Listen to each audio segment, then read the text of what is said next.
বর্তমানে যারা জমির ব্যবসা করে অর্থাৎ দালালি ব্যবসা, ইসলামের শরীয়ত মোতাবেক এই ব্যবসা কতটুকু হালাল? দালালি ব্যবসা যেটাকে আপনারা বলতেছেন, এটা ইসলামে কতটুকু হালাল?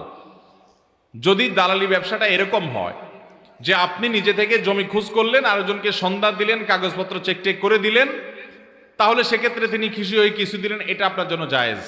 আরেকটা পদ্ধতি হলো, আপনি একটা জমি দেখলেন, দেখে জমিওয়ালাকে বললেন আপনার এই জমিটা আমি এত টাকা করে বিক্রি করে দিব, এটা আমার দায়িত্ব। জমিওয়ালা বলল ঠিক আছে, তুমি এত করে বিক্রি করে দাও, আমাকে এর কমটা দিলে হবে, 50 লাখ করে বিক্রি করো, আমাকে 40 করে দিলেই হবে। এরপরে উনি ওইটা দেখে 50 করে বিক্রি করলেন, তাহলে অতিরিক্ত যেটা নিবেন সেটা তার জন্য জায়েজ হবে, যেহেতু তিনি মধ্যস্থতা করে নিয়েছেন, মিথ্যা কথা বলেন নাই। তবে বেশিরভাগ জমির দালালরা মিথ্যা কথা বলে, এবং এই মিথ্যা কথা বলে যদি উপার্জন করে সেটা কিন্তু কি হবে না, জায়েজ হবে। আবার অনেক জমির দালালরা আছে দুই দিক থেকে খায়, সেটাও কিন্তু জায়েজ নাই। দুই দিক থেকে কিভাবে?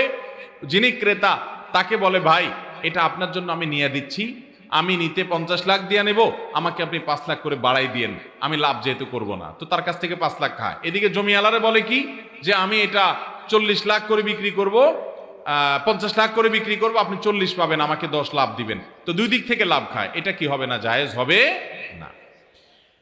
এরপরে